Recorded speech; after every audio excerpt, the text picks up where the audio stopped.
Hey everybody, welcome to Systems Expert. Let's dive into the question. Hi Clement. Today I want you to design Airbnb. Airbnb. Okay, so like a lot of other consumer service type of products, Airbnb has two sides to its service, right? There's a renter-facing side where users can, look through properties and book them, and then there's a host-facing side. Are we designing both of these or just one of them? Let's talk about both of these sides of the product. Okay, so I'll just write down host plus renter. And as far as functionality, I guess we want to support hosts being able to create and maybe delete listings. And then for renters, we want them to be able to browse through listings or properties, book them, and manage them afterwards. Is that correct? Yep, for hosts, that's correct. But let's actually focus on browsing through listings and booking them for renters. We can ignore everything that happens after the booking on the renter side. Okay, so then for host, create plus delete is okay. Create plus delete. But then for renter, you're saying we just want browse and delete, browse, and we said booking. Okay, but not managing afterwards. Mm-hmm.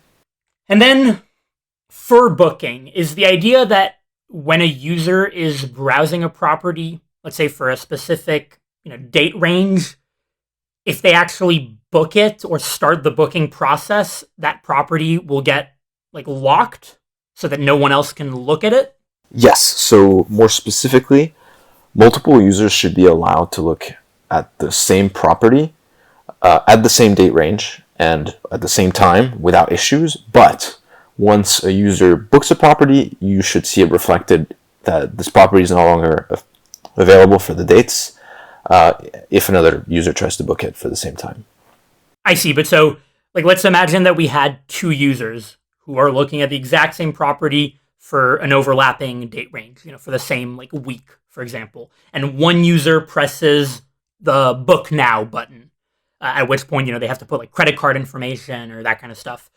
Do we immediately lock the property for the other user? Or at least if the other user then presses book now, should it immediately be locked for some period of time, 15 minutes or something, where it's reserved for that first user?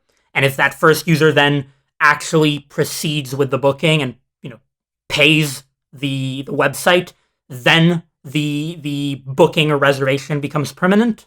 Yeah, that makes sense. In real life, there might be slight differences based on implementation, but for the sake of this design, I think that's fair. Let's go with that. Okay. And is 15 minutes okay for this reservation or locking system? Yep. Okay. So then I'll put 15 mins lock under booking. Do we want to design any auxiliary features being able to contact hosts or authentication, payment, that kind of stuff? Let's really just focus on browsing and booking. The rest can be ignored. Okay. And just to make sure that we're on the same page for functionality, since it sounds like we're really focusing on this core booking functionality, is the idea that a user can browse for locations or for listings rather based on location, date range, pricing, property details. Is that what we want for users? And then on the host side, like I said before, we just allow them to create and delete listings? Yeah, but so for this design, let's just purely filter based on location and date range as far as the listing characteristics are concerned. Let's not worry about any of the other stuff pricing and property details.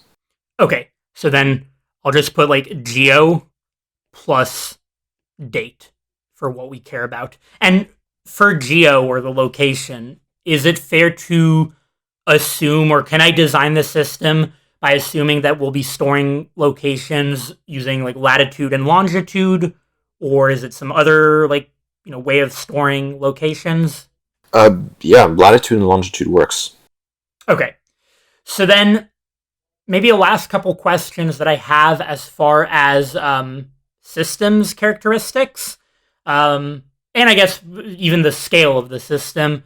Like, how big is our user base? Specifically, how many listings do we have? How many users do we have? Um, and then also like availability, latency. I'm assuming we care about those things. Since we want to serve up to date information. Is that all correct? Yeah, so let's just consider the US operations of Airbnb. So 50 million users and about a million listings. I'm rounding things, but that's roughly the scale of it. And for latency and availability, we do care about those. Ideally, also, we don't want any downtime for renters browsing listings. Okay. So you said 50 million users, 1 million listings. You said this is all in the US or just like one region? Yes. Okay. And you confirmed that we do care about availability and region. And what was that last point? That like we don't want any downtime? So specifically, browsing listings should be very much never down, or Okay. as much as possible. Okay. So then I'll just underline it to show that it's important. Okay. So then I think I have all the information I need. Um, at first thought, right off the bat, I think that we're going to divide this system into two parts. One part is going to be the host facing side of the system, and one part is going to be the renter facing side. I do think that they're going to have some sort of common part in the middle because they're both going to be accessing listings, right? Or at least hosts are going to be creating listings and deleting them, and renters are going to be listing listings and booking them. So they'll have probably a common storage solution, but they'll be interacting with it differently. Does that make sense? Yeah. Okay. So then let me think. Yeah, I'll probably I'm going to give myself a lot of space here. I'll probably put I'll put the renters on the right here, and I'll put the hosts on the left. And for the storage, in the middle here, what we're probably going to do is we're going to want to store in, persistent storage all of the listings because that's like the main entity in Airbnb. And I think that, we can just have like a SQL table of listings where we can have all the information like the latitude, longitude. Is it fair to assume that if a host creates a listing, it's just available like indefinitely until it's deleted, or if it's booked, it'll have some of unavailabilities if it's booked. Is that okay? Or Yeah, that's fine. okay. So yeah, then we'll have this one table. So I guess I'll write it down. This will be our middle storage solution here will be, maybe I'll make it a little bit less big. This will be our SQL database. So SQL, and we'll have listings. This will be our main table. Yeah, I think this is probably the only table we need, at least to start. Probably we'll have a users table and other stuff like that, but you said not to worry about auxiliary features. Mm-hmm. I do think that since we're dealing with geo, usually when you're dealing with geo and you have, at this scale with so many potential locations that we need to query very fast, and I'm assuming like when you look for listings on Airbnb, yeah, you give a location, let's say like New York, and it gives you locations in a vicinity of New York, right? Right. Okay. So then, yeah, usually for this type of problem, I think that you use a quad tree to store these locations, a region quad tree where you've got basically like a huge grid that covers the entire world or here the entire US, and that grid is divided or subdivided in a bunch of grids that have like every time it's like 4 grids, right? A quad tree. And so I think that here what we can do is we can store all of our listings in this auxiliary structure or storage solution, a quad tree, for fast querying. Does that make sense? Yeah. Quick pause. I just want to add a little bit of commentary to this design decision here with the quad tree of storing all of our Airbnb locations in an auxiliary quad tree in an effort to minimize latency when we're going to be querying all of these locations, like listing the Airbnb listings. So, what I want to say about this is that if you actually take a step back and remind yourself of the scale of the system that we're designing here, the scale being the US operations of Airbnb with only about 1 million listings, you realize that this design choice of having an auxiliary quad tree might be a little bit overkill. It might be a little bit over engineering our solution to this design. Because truthfully, 1 million listings or 1 million locations isn't that big. 1 million data entries is something pretty trivial for any modern SQL database, especially if you remember that these days most databases do come with sort of built-in, out-of-the-box optimizations. So all that to say, for this particular system of this particular scale, this solution might be a little bit too much. Now, on the other hand, if we had been designing, let's say, Google Maps, where there we could imagine that we would have probably 100 million locations or even more, because if you think about it, on Google Maps, you've got hotels, restaurants, shops, gyms, schools. You've got a lot more locations than you would have on something like Airbnb. So if we had that type of system with far more locations, then maybe having an auxiliary quad tree would be appropriate for that scale, for that type of system. Now, the reason that we did end up going with this solution, this slightly over-engineered solution here, was because we wanted to showcase a lot of these different systems design concepts in action, like quad trees, like storing quad trees in memory, as you'll see in just a few minutes, using leader election to guarantee availability. You'll also see that in a few minutes. So that's why we did that. And also, in theory, you could defend this over-engineered design decision by saying that, we're building for scale in the future. We expect the system to scale, and so we want to have this solution now already. That would be another way to maybe explain this. All that to say, when you're in a systems design interview, do keep in mind the scale of the system that you're dealing with and try not to over-engineer your solutions too much. With that, let's continue with this systems design interview question. Okay, so then let me just think, because right now we have SQL for our persistent storage of our listings table. If we have this auxiliary quad tree that has all of our listings, and that is going to be meant for, fast latencies, basically, when you list listings. Ideally, we can store this in memory. In some servers down here, maybe I'll put them, here. And these servers are going to have in-memory quad trees of our listings. The thing is, first of all, if we go with in-memory, that might not be great for availability, but we can talk about that in a second. Can we even store all of our listings in memory? Because the in-memory aspect would help with latency. So we said that we had, how many? We had 1 million listings. So 1 million listings in our SQL table.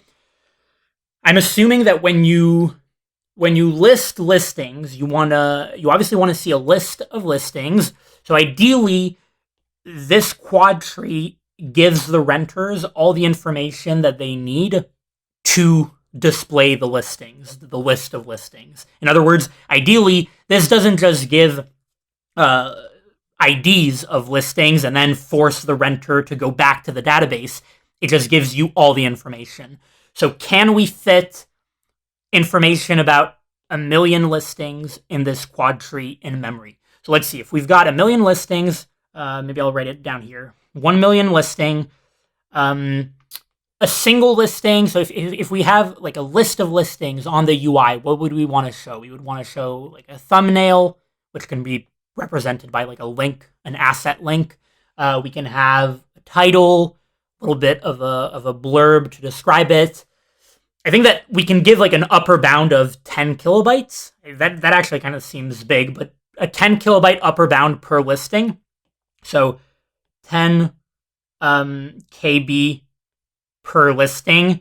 And so 10 multiplied by a million. Okay, yeah. So if it's 10 KB per listing per L, that gives 10 gigabytes of storage, which can definitely fit in memory. So I guess, yeah, we can fit our entire quad tree of listings with all the information that we need, such that renters never need to interact with this table. They can just interact with the quad tree, which will be faster than the table, in memory here. Does that make sense?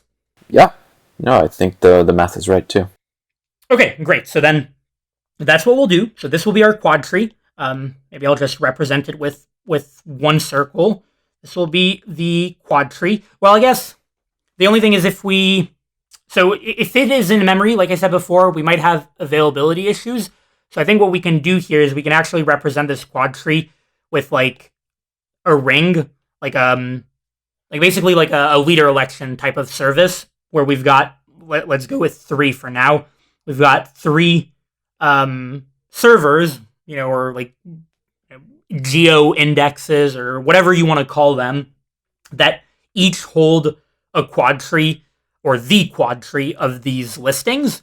So you can imagine that when our system like boots up, these three servers or however many there are here, boot up and create or generate the quad tree. So I guess I'll put like a Q in here, Q, and one of them is the leader. So I guess they work kind of in harmony, right? One of them is the leader. Let's put this one, and then you've got two followers. And the idea is, every, I don't know, 10 minutes, an hour, we can figure out the time period later, but on some interval, these quad trees, ping the SQL database and regenerate themselves or re-update themselves to have the most up-to-date list of listings or quad tree of listings. Does that make sense? Yeah. No, I think that's great. But so, what happens if a host creates a new listing? Would it take 10 minutes for the listing to appear to the renters? No. So what we can do here is, I guess this is when we can talk about the actual API calls that hosts are going to issue. When a host creates a listing, so let's draw out, we've got like a few hosts here. When a host creates a listing, they issue some create listing API call, takes a latitude and longitude and some other parameters. We're going to have some API servers, let's draw them in white here, some API servers here that will, I suppose, these requests would be load balanced from the hosts to these API servers. And I don't think we really need any fancy load balancing strategy or server selection strategy. I think we can just go with round robin. So I'll put, this will be our load balancer, and we'll put RRLB. But so then our API servers, what they'll do is they will first, so this host makes a request, right, to create a listing. This will first go to the SQL table and add the listing in the table, in the listings table.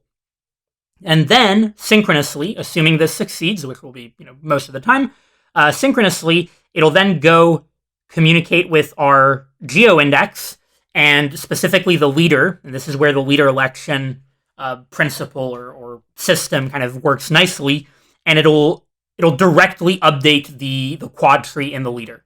So I guess the followers would always have kind of a 10-minute delay or anywhere between whatever the interval is and the time that a host creates a listing. And then they update themselves with the SQL table. But the leader gets updated automatically. And so the leader is truly always up to date. Does that make sense? Yeah, no, I think that would work.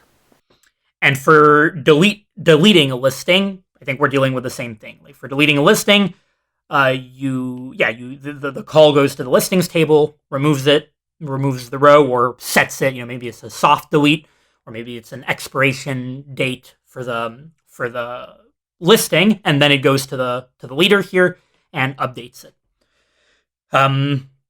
And I guess here this arrow was, I don't know why I drew it directly to the API server. This arrow would go to the load balancer. and the load balancer would reroute it to the appropriate API server. Does that make sense? Yeah. Okay. API servers. So I think that takes care of everything on the host side of things. Just trying to figure out if I'm missing something. I guess maybe I can talk about the case where like the leader does die. Like if let's say the leader dies and let's say like okay, we have a host who creates a server or creates a listing, sorry. The create listing goes through the API server, it goes in the table, updates to the leader, and then this machine happens to die, which won't happen very often, but let's assume it does. The follower or one of the followers becomes the new leader. This follower doesn't have the new listing that was just created. And if the host tries to delete it immediately after, for whatever reason, I guess that doesn't matter, right? It would just, they would go to the follower, which is now the leader. That follower would not have that location or that listing in their quad tree, and just nothing happens. So, and of course, the listing table would be updated. So basically, I think that this ring here with the leader election concept or subsystem handles handles all of the host side of things pretty well.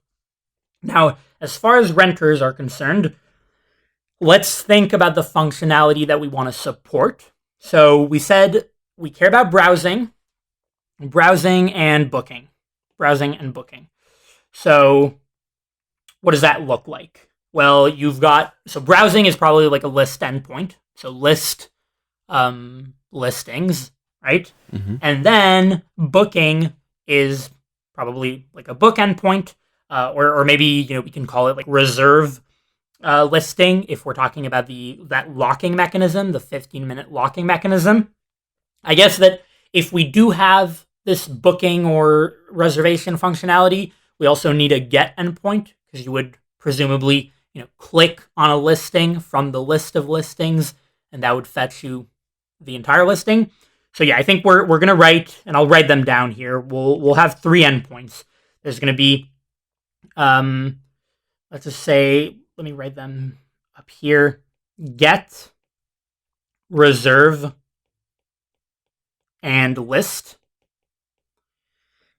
I'm trying to think how complicated they are. Get seems kind of simple because for get you would be given an ID, a listing ID, which would be a unique ID, and you would be given that from the list. Like the list of listings, which will likely interact with our quad trees, would be a list of listings that each have a listing ID, and then getting a listing would just be taking in the listing ID, going to the SQL database, and voila, you're done.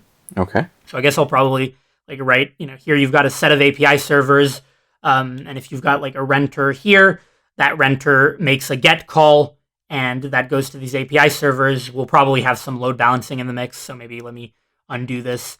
I'll put a load balancer here, and the renter issues a get call, load balancer routes it to here, and this just goes to the listings table and returns the listing.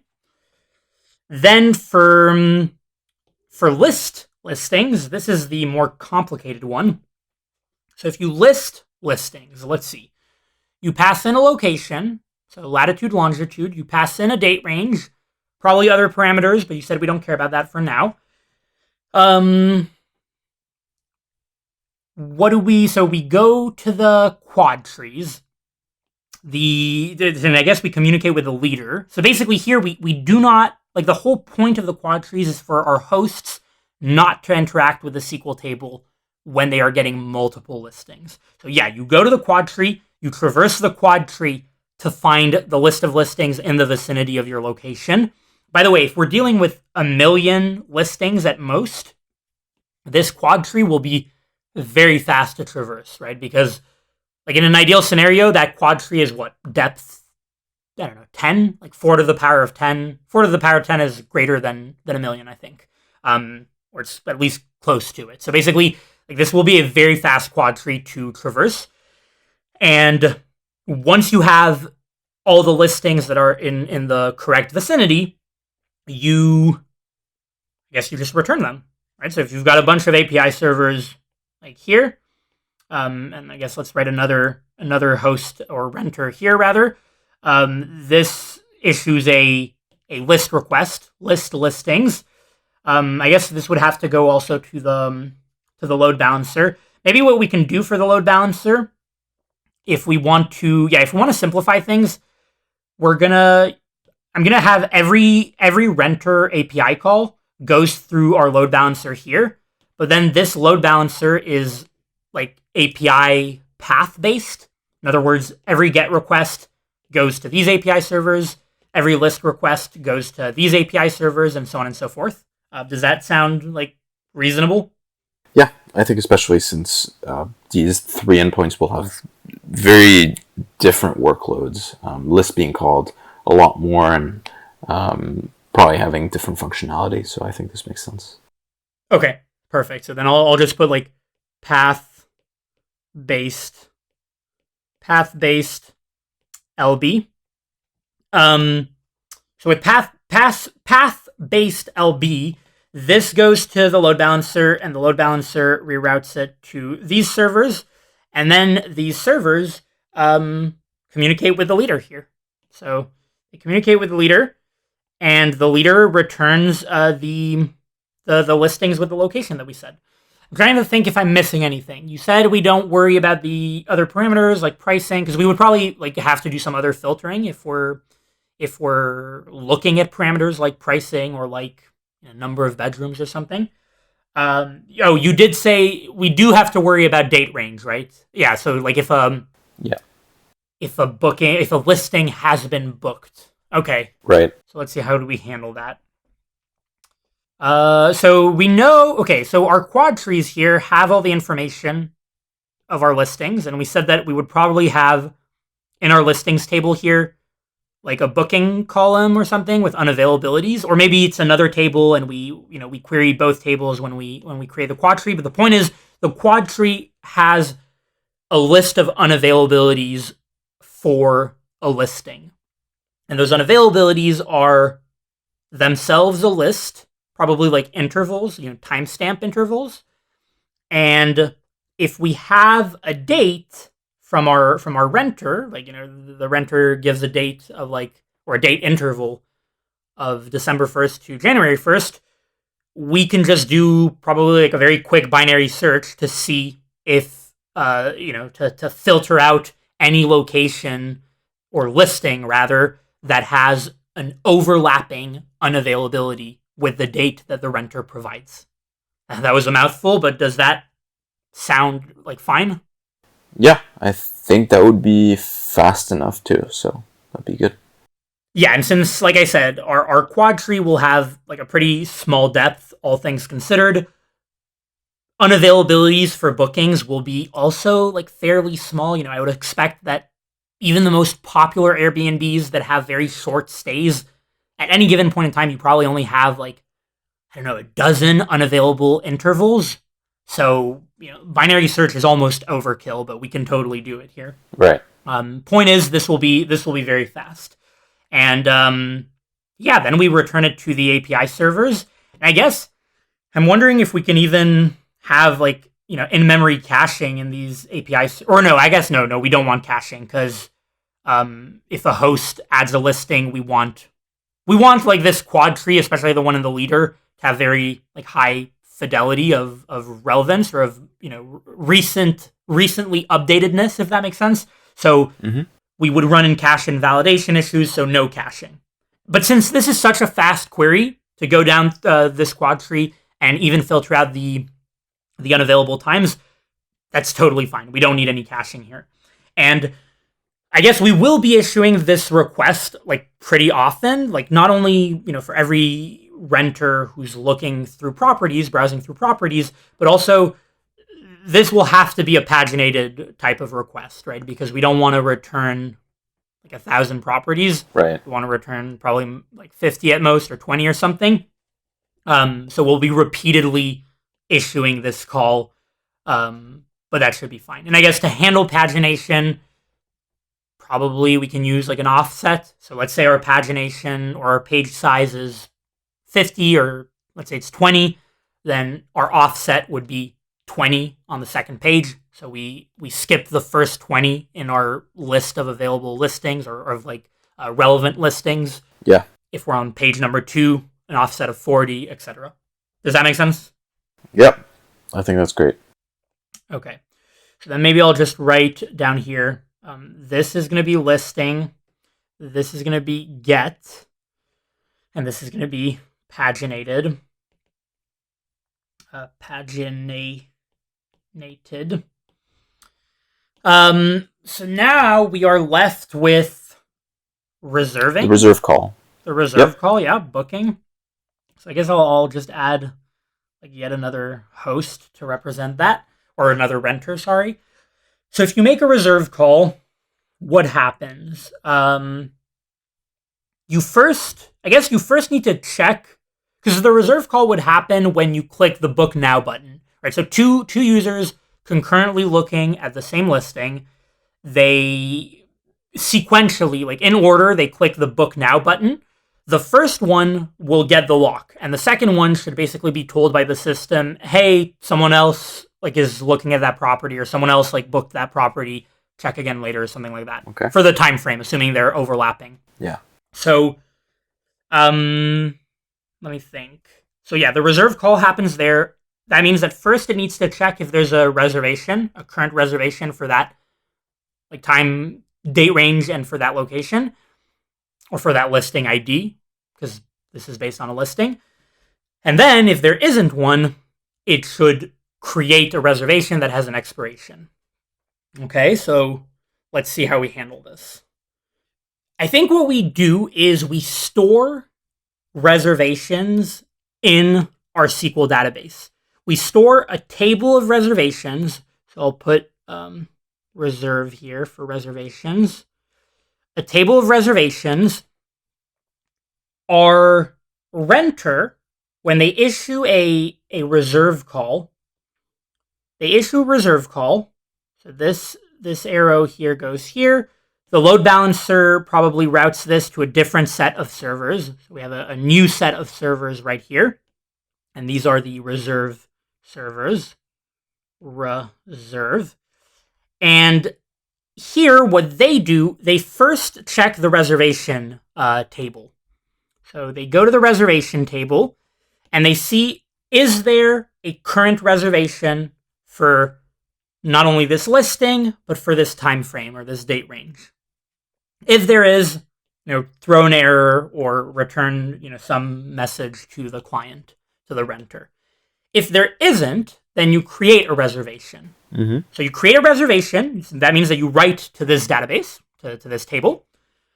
A reservation probably has like a listing ID, a time frame, or date range, whatever you want to call it, and we said it lasts 15 minutes. So I think we can represent that with like an expiration timestamp, right? You put a timestamp for 15 minutes from the current time. Right. And then, and that's it. I think that's it, right? Because then that means that whenever a renter will try to reserve, yeah, they'll go to the table and. But why does it feel? It feels like I'm missing something.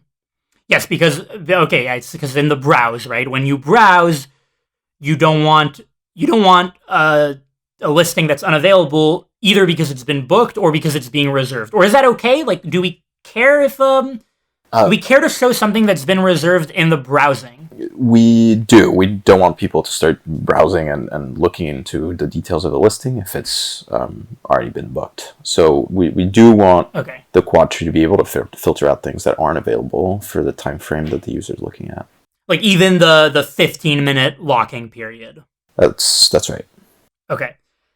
So then I think what we do is what we'll do is these API servers here for the reserve call will behave similar to the API servers for the hosts, and they'll update the quad tree. So, so this would also do that. Have an arrow that communicates with the quad tree, and this would again be synchronous after it's updated the table, just to make sure. Like this is always the primary source of truth, And if this transaction happens successfully, then you go to the leader in the quad trees. Mm-hmm. And here, so let's see, we have unavailable times. We have unavailable times that we said before, that those are like the bookings in the listings, or the time frames or date ranges that have been booked. But you can't just naively add an unavailable time because it expires in 15 minutes, Yeah. right? It expires because here, like when you hit this, you can always check like if the reservation hasn't been deleted or whatever. You just check the timestamp, right? The expiration timestamp, and if you're after that, then you know that there's not a reservation. But here, so maybe what we can do is like those lists, the list of unavailabilities on every listing, maybe those, as far as their like data representation, are more. There's more information about them than just an interval that's unavailable. There's also an expiration. That way we can kind of represent reservations pretty well. So that expiration timestamp that we have in this table, we also add on the unavailability that we put in the quad tree, in the updated quad tree. And when we do our binary search operation that I was talking about earlier, we literally just skip the ones that are or rather we use those intervals and we filter out intervals that are past their expiration, if that makes sense, in the unavailabilities. Because they're no longer valid. Yes, they are no longer valid unavailabilities, therefore they are available, so we just filter them out. That's okay. Yeah, that sounds good. And that should be like a constant time operation in the middle of our binary search whenever we're at each unavailability, something like that. So it should be trivial. And plus, like I said, like we're dealing with, all things considered, very few unavailable intervals. So this should all be like a very quick operation that really supports our latency goal for this system. Right. The key thing about the quad tree that makes it really nice is within each little region, right? There's going to be so few listings compared to the entire table of listings that you would have in SQL that a lot of the operations you're describing, like filtering and checking for unavailability, become really fast. Yeah, exactly. And the fact that it's in memory too just speeds things up even more. Yep. So I think that is all that we really need. I'm trying to think if I'm missing anything, but I think that we supported everything that we wrote down at the beginning, right? Yep. No, I think that's all we really talked about. So you've pretty much talked about the entire scope of the design. So thanks. Okay, awesome. Thanks. With that, we hope that you found this video informative, and we'll see you in the next one.